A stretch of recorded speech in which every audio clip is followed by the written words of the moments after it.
जो तुम सोचते हो वही तुम बनते हो का चमत्कारी ज्ञान। जो तुम सोचते हो वही तुम बनते हो। यह वाक्य केवल एक दर्शन नहीं बल्कि एक पूर्ण जीवन शैली है जो महात्मा बुद्ध के गहन ध्यान और जीवन के वास्तविक से उत्पन्न हुआ। बुद्ध ने मनुष्य के मन की गहराइयों में यह जाना कि विचार कल्पनाएं नहीं बल्कि वे ऊर्जा के बीज जो हमारे दिशा तय करते हैं। जब कोई व्यक्ति सतत रूप से किसी एक विचार को अपने भीतर पोषित करता है, चाहे वह नकारात्मक हो या सकारात्मक, वह विचार उसके कर्मों में, भाषा व्यवहार में और अंततः उसके बदल जाता है। इसलिए बुद्ध का यह केवल प्रेरक नहीं बल्कि विज्ञान संगत भी है, क्योंकि आज विज्ञान साइंस इस बात की पुष्टि करते हैं कि हमारे विचार हमारे संरचना को बदलते हैं, हमारी भावनाओं को नियंत्रित करते हैं और हमारे शरीर पर गहरा प्रभाव डालते हैं। बुद्ध ने विचारों की शक्ति को इतने सरल गहरे ढंग से समझाया कि एक सामान्य भी उसे अपने जीवन में उतार सकता है। उन्होंने कहा कि मन सब कुछ से पहले आता है। मन सर्वोच्च है। यदि कोई शुद्ध मन से कार्य करता है तो खुशी छाया की तरह पीछे चलती है। इसका अर्थ यह हुआ हम अपने विचारों को शुद्ध रखें, सकारात्मक रखें, दयालु और शांतिपूर्ण रखें, तो हमारे वैसे ही और जीवन का परिणाम वैसा ही होगा। बुद्ध ने कभी बाहरी दुनिया को बदलने की बात नहीं। उन्होंने हमेशा यह सिखाया परिवर्तन चाहिए, भीतर से शुरू होना चाहिए। और यह शुरुआत है विचारों से। एक बीज के समान विचार छोटा होता है, लेकिन वह वृक्ष का रूप ले सकता है। सोचिए यदि हम दिन भर ये दुनिया खराब है, लोग धोखेबाज, जीवन कठिन है, तो हमारा व्यवहार दृष्टिकोण वैसा ही नकारात्मक बन जाएगा। हम अवसरों को नहीं देख पाएंगे, रिश्तों में कड़वाहट रहेगी और अंततः इसी तरह के अनुभवों को आकर्षित करेंगे। लेकिन यदि सोचें कि हर दिन एक नया अवसर है, लोग त्रुटिपूर्ण होते हुए भी परिवर्तनशील है, जीवन एक प्रयोगशाला है जहाँ सीख सकते हैं, तो हमारा मन हल्का और आशावादी रहेगा। बुद्ध ने ध्यान के माध्यम से इस बात की व्यक्ति को अपने विचारों का साक्षी बनना चाहिए। जब हम ध्यान तो हम पहली बार अपने विचारों की स्वरूप और अनुभव करते हैं। तब हमें ज्ञात होता है कितने विचार अनावश्यक हैं, कितने विचार केवल भय, ईर्ष्या, क्रोध या भ्रम के कारण उत्पन्न होते हैं, और इन्हें देखकर ही बदलने प्राप्त करते हैं। बुद्ध कहते हैं तुम जो सोचते हो वही बनते। इसलिए यदि शांति की कामना करते हो तो पहले अपने मन को शांत बनाओ। यदि प्रेम चाहते हो तो पहले अपने भीतर प्रेम उत्पन्न करो। यदि सुख चाहते हो तो अपने विचारों को ऐसा बनाओ सुखदायी। यही सच्चा मार्ग है, क्योंकि जब तक विचार बदलेंगे नहीं तब तक दुनिया नहीं बदलेगी। बुद्ध का यह ज्ञान आधुनिक और प्रासंगिक हो गया है, क्योंकि आज का बाहरी सोशल मीडिया प्रतिस्पर्धा और तुलना उलझ गया है कि उसे अपने भीतर के विचारों की शक्ति का आभास ही नहीं। वह सोचता है कि पैसा प्रतिष्ठा उसे सफल बनाएंगे, लेकिन बुद्ध कहते हैं तुम्हारे विचार अशांत हैं, लालच से भरे हैं, हिंसा से दूषित, तो कोई भी बाहरी चीज तुम्हें संतोष नहीं दे सकती। यही कारण है कि समाज प्रज्ञा और जीवन को स्तंभ बताया। इन तीनों का आधार मन की सोच है। एक व्यक्ति जब सोचता है कि वह सेवा कर सकता है, वह प्रेम बांट सकता है, वह क्षमा कर सकता है, तभी वह कर भी पाता है। इसीलिए बुद्ध के सबसे पहले उनके विचारों पर कार्य करना सिखाया जाता था। यही ध्यान, यही सतर्कता, यही जाग एक साधारण मनुष्य को बुद्ध बना सकती है, क्योंकि बुद्ध की कोई रहस्यमयी शक्ति नहीं बल्कि जागृत चेतना की अवस्था है, और यह केवल विचारों को बदलने से संभव है। यही जाग एक साधारण मनुष्य को बुद्ध बना सकती है, क्योंकि बुद्ध की कोई रहस्यमयी शक्ति नहीं बल्कि जागृत चेतना की अवस्था है, और यह केवल विचारों को बदलने से संभव है। क्योंकि बुद्ध केवल किसी विशेष व्यक्ति के लिए नहीं बल्कि हर प्राणी के भीतर संभव है। आवश्यकता केवल इतनी है कि हम अपने विचारों को दिशा दें। उन्हें नियंत्रित करना सीखें और उन्हें अपने लक्ष्य के अनुरूप ढालें। जब हम किसी विचार को बार-बार सोचते हैं तो वह हमारी आदत बन जाता है और यही आदत स्वभाव का निर्माण करती है। स्वभाव से ही हमारा चरित्र बनता है और वही चरित्र हमारा भाग्य तय करता है। बुद्ध ने यह बात पहले स्पष्ट लेकिन आधुनिक विज्ञान ने अब इस सिद्धांत को स्वीकार करना शुरू किया है कि हमारा ब्रेन प्लास्टिसिटी न्यूरोप्लास्टिसिटी के द्वारा बदलता है। अर्थात हम जैसा सोचते हैं वैसे ही हमारे मस्तिष्क की संरचना बदलती जाती है। यदि हम डर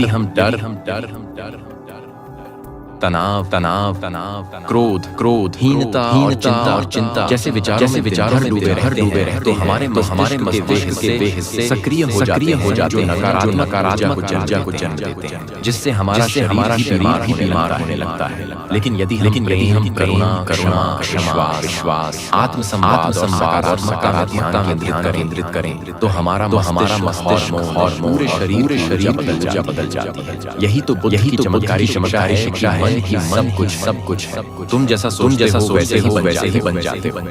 यदि एक बच्चा बचपन से रहे कि वह मूर्ख है, वह कभी कुछ नहीं कर सकता, वह निकम्मा है, तो धीरे स्वयं मानने लगता है और उसी के अनुसार उसके विचार बनते हैं, उसके निर्णय और उसका जीवन बनता है। वहीं यदि बच्चे को यह सिखाया जाए कि वह शक्तिशाली है, उसमें सीखने की क्षमता है, वह प्रेम के योग्य है, तो वह एक आत्मविश्वासी और सफल मनुष्य बनता है। बुद्ध का यह हर मनुष्य के लिए आह्वान है कि वह अपने विचारों की जिम्मेदारी ले, उन्हें सजगता से चुने, उन्हें सजगता से दोहराए और उन्हें कर्मों में उतारे। क्योंकि हम जो बार वही हमारी आदत बनती है और हमारी आदत हमारा भविष्य तय करती है। इसीलिए ध्यान इतना आवश्यक है क्योंकि ध्यान हमें अपने विचारों की देखने, समझने और नियंत्रित करने की शक्ति देता है। ध्यान से हम स्वयं को पहचानते हैं और जब आत्मज्ञान होता है विचार स्वतः होने लगते हैं। बुद्ध कहते हैं जब मन शांत होता है तब सत्य अपने आप प्रकट होता है। इसलिए व्यक्ति को अपने विचारों को प्रकार शुद्ध करना चाहिए, जैसे नदी के जल को पीने योग्य बनाया जाता है। यदि मन विषैला है तो विचार ही विषैले हों और यदि विचार विषैले जीवन तो पीड़ादायक होगा। लेकिन यदि मन निर्मल विचार भी पवित्र और जीवन सुखमय शांतिपूर्ण और सार्थक होगा। इसीलिए करुणा मैत्री शांति और क्षमा जैसे विचारों को प्रमुखता दी, क्योंकि ये विचार व्यक्ति को पवित्र बनाते हैं। जब कोई व्यक्ति प्रति दया और प्रेम रखता है तो वह स्वयं सबसे अधिक लाभान्वित होता है, क्योंकि उसके भीतर द्वेष नहीं होता, ईर्ष्या नहीं होता, भय नहीं होता और यही उसे मानसिक रूप से मुक्त करती है। बुद्ध की शिक्षाओं का सार यही है कि तुम जैसा सोचते हो वैसा ही तुम अनुभव करते हो और जैसा तुम अनुभव करते हो वैसा ही तुम संसार में फैलाते हो। यही कारण है कि बुद्ध ने संकल्प और सम्यक दृष्टि को अष्टांगिक मार्ग में प्रथम स्थान दिया। जब विचार शुद्ध तभी आचरण शुद्ध होगा और जब आचरण तभी समाज भी शुद्ध होगा। बुद्ध का यह दर्शन केवल व्यक्तिगत नहीं बल्कि सामाजिक क्रांति का मार्ग है। क्योंकि यदि मनुष्य अपने विचारों को सतत सुधारने लगे तो समाज में झगड़े युद्ध और अन्याय स्वतः समाप्त हो जाएंगे। यह केवल एक आदर्श की बात नहीं है बल्कि ऐतिहासिक रूप से सिद्ध हो चुका है कि जहाँ बौद्ध को अपनाया गया वहाँ शांत करुणा और समरसता फैली, क्योंकि इस दर्शन की विचारों की पवित्रता है। बुद्ध की एक प्रसिद्ध कथा है। दोस्तों कथा सुनने से पहले चैनल को लाइक और सब्सक्राइब करना ना भूलें। जहाँ एक व्यक्ति ने आकर शब्द कहे और क्रोधित होकर उनका का प्रयास किया, लेकिन बुद्ध शांत रहे। उन्होंने कोई प्रतिक्रिया नहीं दी। जब उस व्यक्ति ने क्या तुम कुछ बोलोगे नहीं, तो बुद्ध ने कहा यदि कोई मुझे कोई उपहार देना चाहता है और मैं उसे स्वीकार न करूं तो वह उपहार किसका रह जाता है। उस व्यक्ति ने कहा देने वाले का। तब बुद्ध बोले ठीक उसी प्रकार तुमने जो क्रोध और करुणा मुझे दी मैंने उसे स्वीकार नहीं किया। इसलिए वह तुम्हारा ही है। यह उत्तर केवल तर्क नहीं था, यह उस अवस्था का परिणाम था जहाँ बुद्ध विचारों के स्तर पर रूप से शांत, नियंत्रित और निर्मल हो चुका था। जब विचार निर्मल हो तो कोई भी नकारात्मक ऊर्जा विचलित नहीं कर सकती। बुद्ध का यह ज्ञान युग के लिए प्रासंगिक है, क्योंकि युग बदलते हैं, तकनीक बदल, समाज बदलता है, लेकिन मनुष्य विचारों का वैसा ही बना रहता है। और जब तक हम को भीतर से शांत करना नहीं सीखेंगे, तब तक कोई भी बाहरी सुविधा हमें संतोष नहीं दे सकती, क्योंकि सुख की जड़ बाहर भीतर होती और वह जड़ है विचार। सोचिए, यदि हम ध्यानपूर्वक उठें, अपने मन से पूछें, आज मैं क्या सोच रहा हूँ? क्या यह विचार मुझे उठा रहा है या गिरा रहा है? क्या यह विचार मुझे जोड़ रहा है या तोड़ रहा है? क्या यह विचार मेरे भीतर प्रकाश फैला रहा है या अंधकार? यदि हम निरीक्षण प्रतिदिन करें तो धीरे हम अपने विचारों के स्वामी बन सकते हैं। और जैसे ही हम अपने विचारों के स्वामी बनते हैं, वैसे ही हम अपने जीवन में भी निर्माता बनते हैं। यही तो बुद्ध का चमत्कारी ज्ञान की शुरुआत शुद्ध से होती है। और जब विचार शुद्ध हो जाए, जीवन शांत और सार्थक बन जाता है। और जब जीवन सुंदर और सार्थक बनता है, तब मनुष्य की चेतना केवल स्वयं तक सीमित नहीं रहती, बल्कि वह दूसरों के दुख, संघर्ष और पीड़ा को भी अनुभव करने लगती है।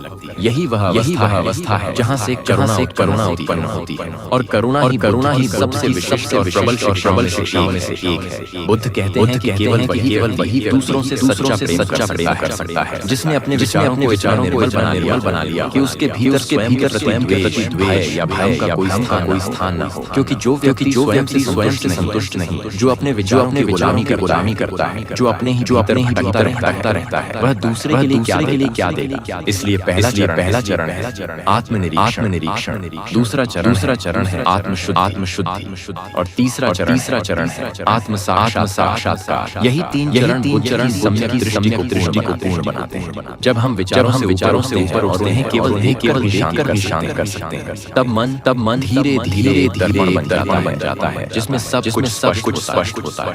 लेकिन उसमें चिपकता नहीं। तब न अपमान दुख देता है, प्रशंसा जगाती है। क्योंकि विचार अब साक्षी और संतुलित हो जाते हैं। बुद्ध ने बार बार जो व्यक्ति अपने मन को जीत लेता है, वह सारों युद्ध जीतने वाले श्रेष्ठ है। क्योंकि बाहरी युद्ध हारने जीतने से जीवन का अंतिम तय नहीं होता। लेकिन जो मनुष्य अपने विचारों लालचों पर विजय पा लेता है, वह मृत्यु और जन्म से मुक्त हो जाता है। वह निर्वाण को प्राप्त करता है। और निर्वाण का अर्थ है वह अवस्था जहाँ विचारों का शोर समाप्त हो जाता है और केवल शांति बचती है। आज के युग में जहाँ हर व्यक्ति किसी न किसी चिंता, दौड़, तुलना या असंतोष में फंसा है, बुद्ध की ये शिक्षाएं न केवल आध्यात्मिक बल बल्कि मानसिक स्वास्थ्य, भावनात्मक संतुलन और व्यवहारिक की भी कुंजी है।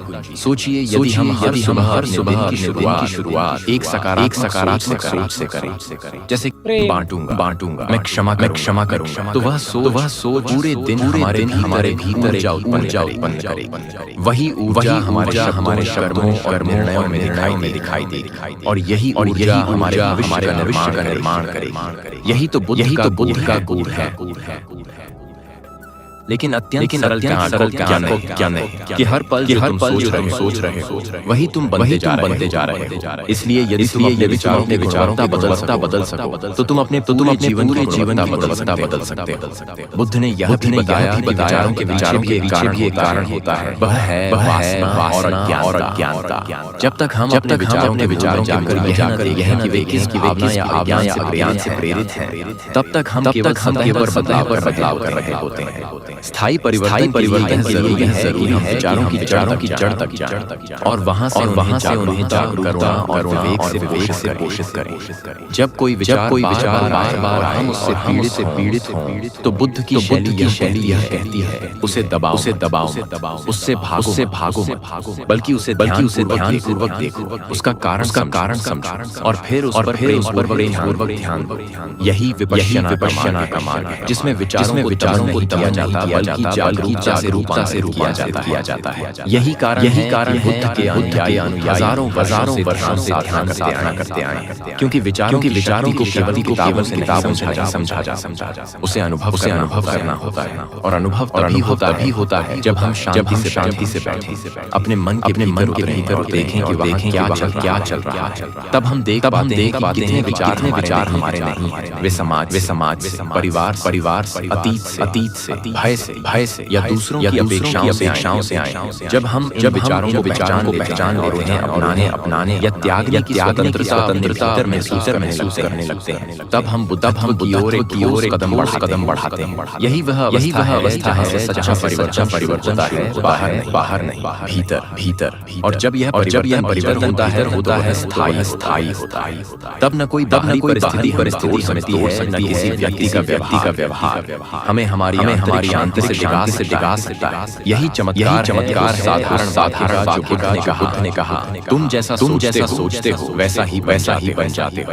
यह वाक्य इतना सरल है कि बच्चा भी समझ सकता है, लेकिन इतना गहरा है कि पूरी उम्र ध्यान करते हुए बिताई जा सकती है। क्योंकि हर दिन, हर परिस्थिति, हर चुनौती के साथ यह वाक्य हमें याद दिलाता है कि परिवर्तन की चाबी तुम्हारे ही हाथ में है। यदि तुम अपने विचारों को रोशनी से भर तो अंधकार कहीं नहीं टिकेगा। यदि तुम अपने प्रेम और करुणा के विचार भर तो नफरत और द्वेष गिर जाएंगे। यही बुद्ध की शिक्षा का सार है। यह दुनिया तुम्हारे विचारों का प्रतिबिंब है। इसे बदलने के लिए बाहर नहीं जाना है, भीतर जाना है। और भीतर जाने के लिए मौन, ध्यान और जागरूकता को अपनाना है। और भीतर जाने का यह केवल एक साधना नहीं, जीवन के हर प्रयोग में प्रयोग ज्ञान है।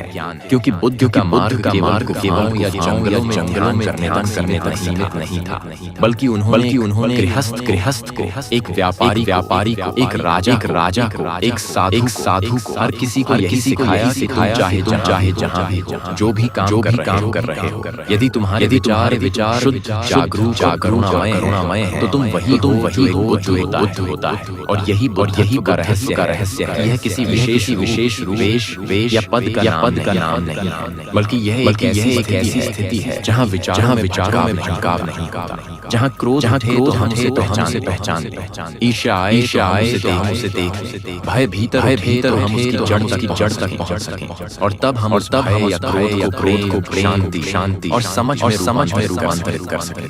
यही वह चमत्कार केवल विचारों को रूपांतरित करने से संभव होता है। और यही वह विज्ञान है जो आज के युग में और अधिक आवश्यक हो गया है, क्योंकि बाहरी दुनिया पहले से कहीं अधिक भ्रामक और प्रतिस्पर्धी हो चुकी है, जहाँ हर क्षण कोई न कोई हमारे विचार कोशिश कर रहा है। कभी विज्ञापन के रूप में, कभी सोशल तुलना के रूप में, कभी किसी की आलोचना के रूप में। और हम अनजाने में विचार को स्वीकार कर लेते हैं। वे विचार हमारे भीतर बैठ जाते हैं और धीरे हमारी पहचान बन जाते हैं। इसलिए बुद्ध ने बताया जागो, क्योंकि जब तक तुम जाग नहीं जाओगे, तब तक तुम जान नहीं पाओगे कि जो भी सोच रहे हो वह सचमुच तुम्हारा है या किसी और का हुआ है। और जब तुम जान जाओगे, तभी तुम तय कर पाओगे कौन से विचार रखने, कौन से त्यागने हैं। यही जागरूकता ध्यान है, यही देखना समाधि, और यही समझ प्रज्ञा है। जब मनुष्य समझ जाता है कि विचारों के पीछे एक विचार होता है, यानी वह विचार कहाँ से आया, क्यों आया, किस अनुभव या स्मृति से आया, तब वह विचार एक वस्तु बन जाता है। और जब वह वस्तु बनता है तो उससे जुड़ी पहचान टूटने लगती है। तब व्यक्ति जान पाता है कि मैं मेरा विचार नहीं। और जैसे ही समझ गहरी होती है, व्यक्ति के भीतर एक अद्भुत स्वतंत्रता जन्म लेती है, जहाँ वह भीतरी भावनाओं का निरीक्षण करता है, उन्हें बिना डरे देखता है और धीरे अपने भीतर के सारे जाले साफ करने लगता है। यही आत्म सफाई है और यही प्रक्रिया है जिससे एक सामान्य मनुष्य महात्मा बनता है। क्योंकि जब बुद्ध कहते हैं कि जो तुम सोचते हो वही तुम बनते हो, तो उनका आशय केवल व्यक्तिगत विकास से नहीं बल्कि सामूहिक चेतना से भी होता है। क्योंकि जैसे अपने विचारों को करता है, वैसे उसके आसपास के लोग उसकी ऊर्जा से प्रभावित होते हैं। एक शांत और प्रेमपूर्ण विचार किसी को भी शांत कर सकता है। एक करुणामय विचार किसी को भी रोने से रोक सकता है। एक क्षमाशील विचार वर्षों की दुश्मनी को समाप्त कर सकता है। और यह कोई कल्पना नहीं, यह जीवन की सच्चाई है जिसे हर व्यक्ति अनुभव कर सकता है, यदि वह केवल अपने विचारों की दिशा और शक्ति को पहचान ले। इसीलिए बुद्ध ने कभी बदलने की कोशिश नहीं की। उन्होंने केवल लोगों के अपने विचारों से मिलवाया। और जब व्यक्ति अपने विचारों को पहचानता है तो परिवर्तन स्वतः होता है। यही कारण है कि बुद्ध ने कभी उपदेश नहीं दिए, उन्होंने केवल दृष्टि दी, दृष्टिकोण बदला। क्योंकि जब दृष्टिकोण बदलता है सब कुछ बदल जाता है। वही दुनिया, वही लोग, वही समस्याएं, सब कुछ एक नई रोशनी में दिखने लगता है। और यह रोशनी हमारे विचारों से ही आती है। यही कारण जो व्यक्ति सत्य को देख लेता है वह दूसरों को दोष नहीं देता। वह केवल इतना कहता है, मैं अपने विचारों का उत्तरदायी। और यही जवाब उस व्यक्ति को विकास की ओर ले जाती है, जहाँ वह अपने हर दिन नए विचार होता है। प्रेम के, क्षमा के, सेवा के, करुणा के, और हर दिन वह एक नया जीवन जीता है। यही सतत पुनर्जन्म है जो दर्शन में बार आता है। इसका अर्थ शरीर का मरना और जन्म लेना नहीं, बल्कि यह है कि हर दिन तुम अपने ऐसे विचारों को जो कल के भय और भयों को मिटा सके। और यही सतत ध्यान, जागरूकता, सतत करुणा तुम्हें उस अवस्था तक ले जाती है जहाँ केवल मौन होता है, जहाँ विचार शुद्धतम केवल प्रेम बन जाते हैं, जहाँ विचार बोझ नहीं प्रकाश होते हैं। और वही प्रकाश जीवन को आलोकित कर देता है। यही बुद्धत्व है, यही चमत्कारी ज्ञान है। और यही एक वाक्य है, सोचते हो वही तुम बनते हो। यदि पूरे मन, पूरी निष्ठा, पूरी जागरूकता से समझ लिया जाए तो जीवन की हर समस्या, हर पीड़ा, हर उलझन का समाधान बन सकता है। क्योंकि जब शुद्ध होती है तब जीवन एक तपस्या बन जाता है, एक आभार बन जाता है, एक ध्यान बन जाता है। और जब जीवन तपस्या बन जाता है, उसका हर पूजा बन जाता है, उसका हर विचार मंत्र बन जाता है, उसका हर कर्म एक ध्यान बन जाता है। और ऐसा जीवन केवल स्वयं बल्कि पूरे विश्व के लिए उपयोगी बनता है। क्योंकि जब कोई अपने विचारों को रूपांतरित करता है तो वह अपने चारों ऊर्जा के स्तर पर एक कंपन पैदा करता है। वह कंपन शब्दों से नहीं बल्कि उसकी उपस्थिति से महसूस होती है। और वही उपस्थिति पूरे वातावरण को बदल सकती है। इसी को चरण रज कहा गया, उसी को दृष्टि का स्पर्श कहा गया। और बुद्ध के जीवन में यह बार देखने को मिलता है कि वे जहाँ भी जाते वहाँ अशांत लोग शांत हो जाते, आक्रोश से भरे लोग रो पड़ते और कठोर लोग नम्र हो जाते। यह किसी चमत्कार से नहीं बल्कि उनके विचारों की पवित्रता, निरंतर ध्यान और संपूर्ण जागरूकता से संभव था। उनके भीतर न कोई द्वेष, न कोई तुलना, न कोई भ्रम, केवल करुणा, केवल शांत, केवल मौन। और यह मौन केवल बाहर का नहीं बल्कि भीतर का विचारों का मौन, मन का मौन, इच्छाओं का मौन। और जब यह मौन उतरता है तो व्यक्ति की दृष्टि में गहराई आ जाती है, वाणी में मिठास आ जाती है, हृदय में विस्तार आ जाता है, और जीवन में सरलता आ जाती है। और तब वह व्यक्ति चाहे वह परिस्थिति में किसी भी स्थान पर हो, वह एक प्रेरणा बन जाता है, एक जीवन उदाहरण बन जाता है। यही कारण है कि आज वर्ष बाद के शब्द, उनके विचार, उनकी शिक्षाएं लाखों लोगों को मार्गदर्शन दे रही हैं, क्योंकि उनका जीवन केवल किताबों में नहीं बल्कि चेतना में समाया हुआ है।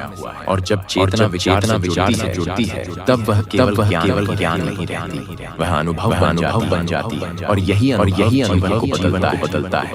यही कारण है जब तुम सोचते हो कि तुम क्या बनना चाहते हो, तो सबसे पहले तुम क्या सोचते हो, क्योंकि वही सोच दिशा में ले जाएगी। यदि तुम निराशा सोचते हो फलता की ओर बढ़ते हो। यदि तुम भय सोचते हो तो जड़ता की ओर बढ़ते हो। लेकिन यदि तुम विश्वास सोचते हो, प्रेम सोचते हो, करुणा सोचते हो, सेवा सोचते हो, तुम प्रकाश की ओर बढ़ते हो।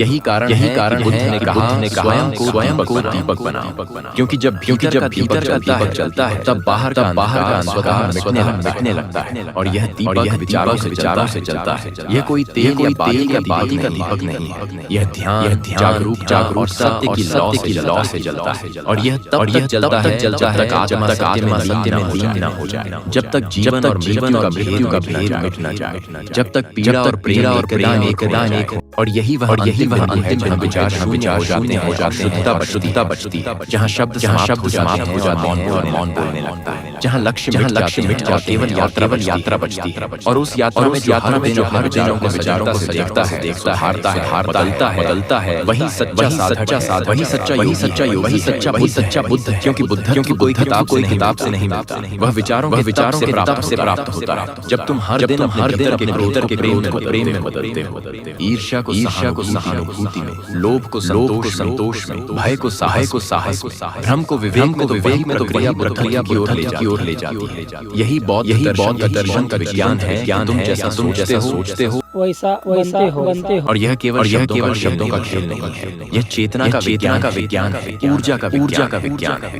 क्योंकि विचार भी ऊर्जा है, विचार भी कंपन है। और जो व्यक्ति विचारों को लगातार कंपन में रखता है, प्रेम क्षमा अहिंसा के स्तर पर वह व्यक्ति केवल अपने लिए ही नहीं बल्कि पूरी मानवता के ज्योति बन जाता है, एक शक्ति बन जाता है। और यही कारण है बुद्ध को जगत का प्रकाश कहा गया, धम्म का सूर्य कहा गया, क्योंकि उन्होंने विचारों के अंधकार से निकलकर प्रकाश को देखा और फिर वह रास्ता सत्य लिए खोल दिया। यह कोई रहस्य नहीं है, यह कोई तंत्र नहीं है, यह केवल अभ्यास है। विचारों का चयन, विचारों की परीक्षा, विचारों का पोषण और विचारों का समर्पण। जब विचार से मुकार हो जाते हैं, जब वे केवल इच्छा से प्रेरित होते हैं, तब वे चमत्कारी हो जाते हैं। तब वे बीज बनते हैं, से एक नई का वृक्ष उगता है। और यही बुद्ध का एक ऐसी दुनिया हर मनुष्य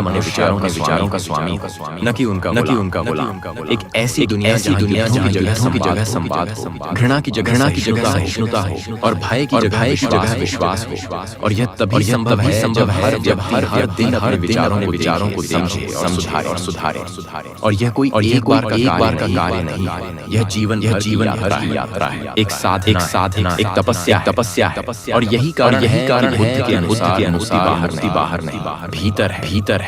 सत्य कहीं दूर नहीं, यही है। और वह प्रकट होता है जब विचार मौन में डूब जाते हैं, जब मन दृष्टा बन जाता है और आत्मा केवल प्रेम बन जाती है। यही वह परिस्थिति है जिसे जानने के लिए राजपाट छोड़ा, जंगलों की खाक छान ध्यान में लीन हुए और अंततः बोधि वृक्ष के नीचे को अनुभव किया जो हर संस्कृति, हर धर्म के बाहर जाकर कहता है, जो तुम सोचते हो वही तुम बनते हो। इसीलिए सोच को हल्के में मत लो। हर विचार को पवित्र मानो, हर सोच को कर्म मानो, हर भावना को बीज मानो। और तब हर दिन तुम्हारा नया रूप लेगा, ध्यान प्रेम का, सत्य करुणा का, मौन का। और इसी रूप में स्वयं अपने बुद्धि को अनुभव कर सकोगे। और जब विचार रूपांतरित करुणा और शांति में ढल जाते हैं, तब मनुष्य केवल शरीर नहीं रहता, वह एक प्रकाश पुंज बन जाता है। उसके शब्दों में आत्मा की गूंज होती है, उसकी आंखों में मौन बोलता है, उसके स्पर्श में संवेदना होती है, और उसके विचारों का कल्याण। वही अवस्था अंतिम लक्ष्य है जहाँ बुद्ध ले जाना चाहते थे। न किसी धर्म का अनुयायी बना, न किसी संगठन का सदस्य बनाकर, बल्कि स्वयं भीतर बसी चेतना से हमारा परिचय कराकर। क्योंकि यदि तुम जान सको कि तुम क्या सोचते हो और क्यों सोचते हो, तो तुम जान सकोगे कि तुम कौन हो। और जब तुम जान लोगे कि तुम कौन हो, तब न तुम्हें किसी और की जरूरत रहेगी, न किसी पहचान, यश तुम्हारा आनंद बन जाएगा। यही आत्मज्ञान और यही बुद्धि और यह मार्ग किसी के लिए बंद नहीं।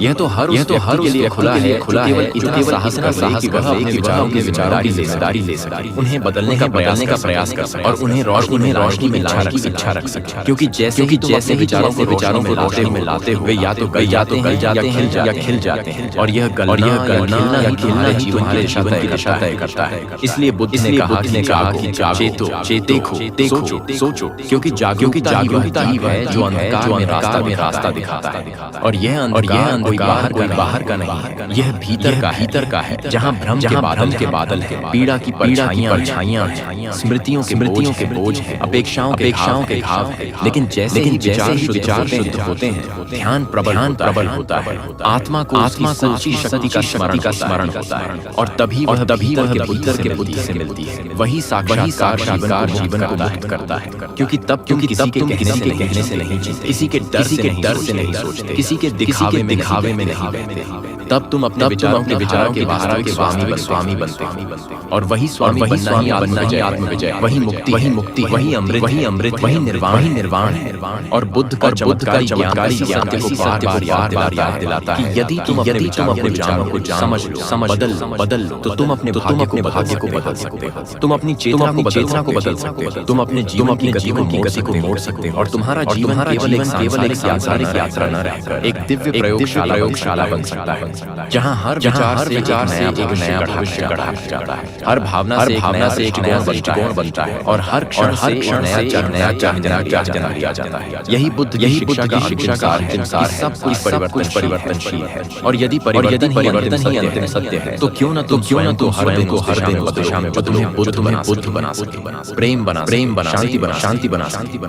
और यह सब केवल एक वाक्य से संभव है। जो तुम सोचते हो वही तुम बनते हो। तो सोचो, सच्चा, सुंदर, शांत सोचो, प्रेम से सोचो। और हर विचार को जो तुम्हारे भीतर विश्व खोलता है, और हर को अपनाओ जो तुम्हारे भीतर सत्य का बीज बोती है।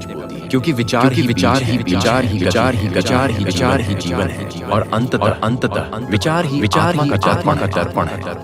वही दर्पण जो एक तुम्हारा असली चेहरा दिखाएगा। और जब वह चेहरा दिखेगा, तब न तुम डरोगे, न भागोगे, न चाहोगे, केवल मौन में प्रेम में रचा बसा बुद्ध की तरह। और यही अंतिम चरण है चमत्कारी ज्ञान, जो कहता है जो तुम सोचते हो वही तुम बनते हो।